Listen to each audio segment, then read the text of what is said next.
Bom dia pessoal, tudo bem? Sou o David Jimenez, assessor de investimentos aqui na SVN. Hoje, dia 10 de 6 de 2026, continuação do projeto que eu dei início no mês passado, de gerar um conteúdo aqui sobre o cenário macro do mês de maio. Qual que é a ideia desse conteúdo? Trazer um conteúdo rico de informação, com bastante aprendizado e os principais pontos que impactaram o mercado de investimentos global, não só aqui no Brasil, mas no mundo todo, e de uma forma mais fácil de digerir. A gente vê muito conteúdo aí pelo mercado financeiro, no YouTube, muito economês, e muitas vezes fica distante da nossa realidade, do nosso dia a dia. Então eu tive essa ideia de montar esse conteúdo aqui, trazer os principais pontos, que é o que vai embasando aqui nossa área de alocação, nossa área de planejamento financeiro, tá bom? Então, coloquei esse título aqui, o custo de dinheiro no tempo, fim da era da complacência, porque a gente está vendo uma mudança no cenário global muito diferente de antigamente, que a gente conseguia pegar um dinheiro a um custo muito barato, hoje já não é mais assim, o cenário geopolítico bastante estressado, empresas de tecnologia, de IA, então a gente tem um mundo muito parecido com o que era antigamente, mas não é o mesmo mundo, tem algumas mudanças no decorrer do caminho que trazem um impacto. Começar pelo conflito geopolítico que está acontecendo aí, né? Últimas semanas, últimos meses, é o que mais está em pauta, que é o conflito entre Estados Unidos e Irã. O Estreito de Hormuz, ele continua fechado, continuando em um impasse, isso vai gerando impactos no mundo inteiro, tá bom? Acho que, assim, principal ponto, impacto inflacionário, porque o petróleo ele é uma commodity de base usada ali na economia para gasolina, derivados do petróleo. Fora isso ali também, no Estreito de Hormuz, passam-se outras commodities, como fertilizantes, outros produtos ali também que trazem impacto ali ao redor do mundo. E quanto mais tempo se perdura esse conflito, maior vai ser o impacto. Porque hoje os países no mundo, Estados Unidos, China, Europa, todos eles, Rússia, né? Todos eles tinham um estoque de petróleo muito confortável, né? Tinham guardado lá barris de petróleo em casa, pensando assim, poxa, se der algum problema, eu tenho. E deu problema e eles estão utilizando essas reservas, mas essas reservas elas tendem a diminuir, vão diminuindo, isso vai ficando cada vez mais incerto, cada vez mais inseguro, e cada vez mais isso vai impactando no preço.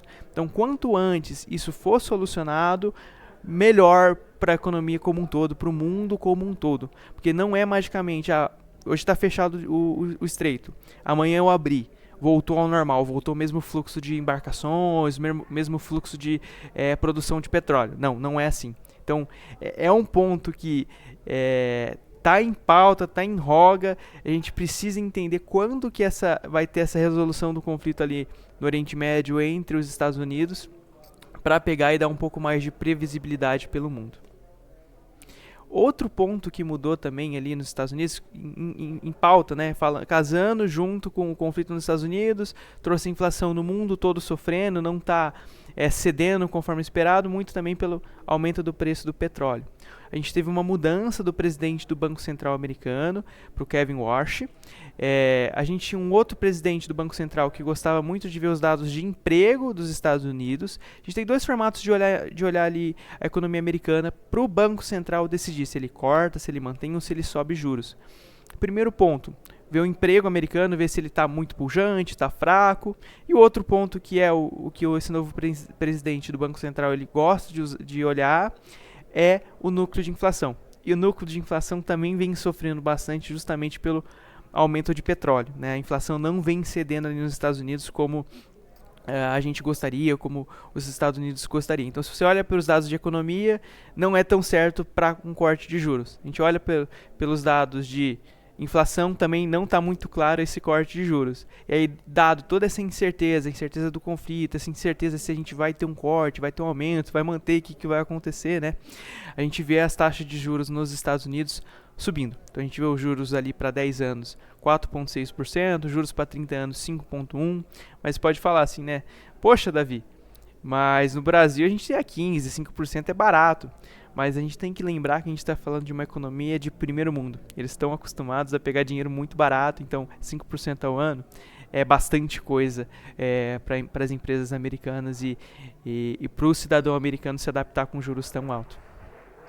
Outra coisa que a gente está enxergando ali no cenário americano, principalmente em bolsa americana, essa bifurcação que a gente tem em Wall Street. A gente tem IA versus economia de base. O que isso quer dizer? Empresas de tecnologia performando muito bem, todas as empresas ali da linha de produção, desde as que fornecem, que fabricam chips, desde aquelas que fabricam o software, desde aquelas que fabricam onde vai ser armazenado esses dados da IA, performando super bem. E do outro lado, as empresas americanas se retraindo, se contraindo, que são as empresas de capital muito intensivo. Então, empresas do setor imobiliário, empresas do setor de construção, empresas de consumo discricionário, porque essas empresas elas precisam colocar muito dinheiro para a empresa continuar funcionando, continuar rodando. Normalmente elas têm margens menores. E aí, imagina, uma empresa ali, 2010 até 2020, acostumado a pegar dinheiro a quase custo zero. E aí você vai lá para 5% ao ano. Quando você joga isso dentro da conta da empresa, a empresa sofre. Diversas empresas nos Estados Unidos estão sofrendo bastante. Então a gente vê isso. Vê uma alta da Bolsa Americana, mas muito levada por empresas de tecnologias. Empresas da economia real vêm sofrendo muito com essa alta de juros ali nos Estados Unidos. Isso não é algo exclusivo dos Estados Unidos, tá? A gente vê esse cenário de aumento de prêmio de risco no mundo inteiro. Países como na Europa, países como Japão, países ali, China, Rússia, todos os países do mundo a gente vê esse aumento na curva de juros. O que é a curva de juros? É a expectativa que a gente tem dos juros daqui 5, 10, 15, 20 anos. Que a gente usa ele como base para fazer os empréstimos, para a economia girar. Então a gente tinha uma expectativa que as coisas iam voltar ao normal, que a inflação ia ficar controlada, e devido ao conflito, devido a tudo isso que vem acontecendo ao redor do mundo, a gente vê uma inflação mais persistente.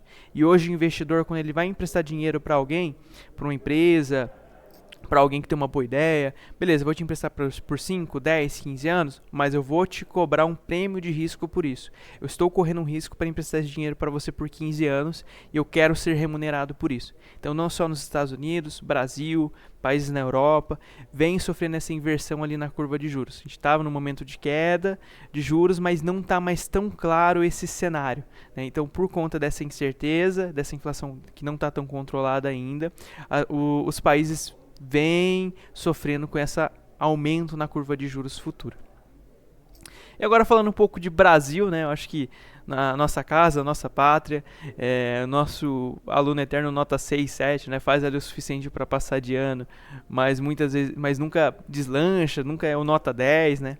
Então a gente tem 3 principais pontos que vão impactando muito o Brasil. Primeiro ponto, a inflação de serviços, também muito em conta do petróleo, mas outras coisas aqui dentro do próprio país.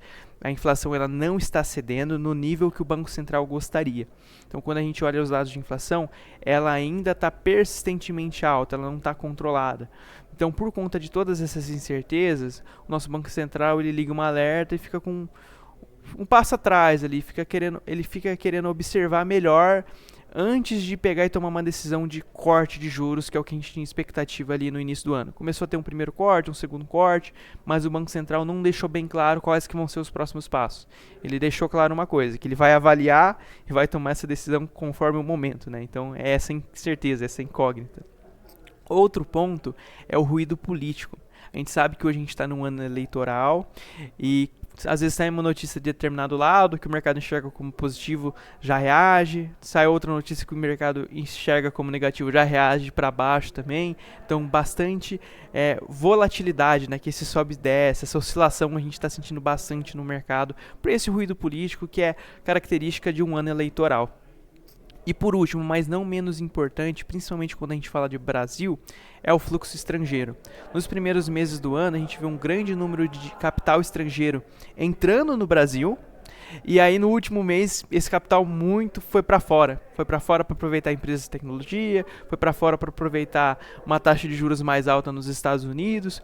Então esse fluxo de estrangeiro é algo muito importante que a gente tem que acompanhar aqui no Brasil.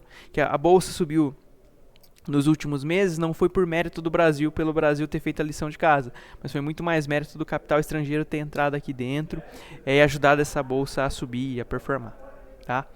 E o último ponto, mas não menos importante, eu quis trazer essa mentalidade de ultramaratona, porque quando a gente fala de um planejamento financeiro bem feito, a gente leva em consideração os objetivos, as metas, os prazos dos sonhos de cada cliente aqui, não é uma corrida de 100 metros, não é uma coisa que um mês rendendo acima do CDI ou um mês rendendo ali 80 do CDI que vai fazer a diferença.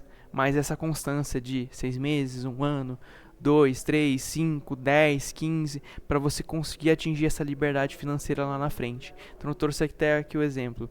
Ibovespa no mês passado caiu 7%, mas no ano ele está positivo em 7%. CDI segue resiliente, segue ali performando acima de 1%.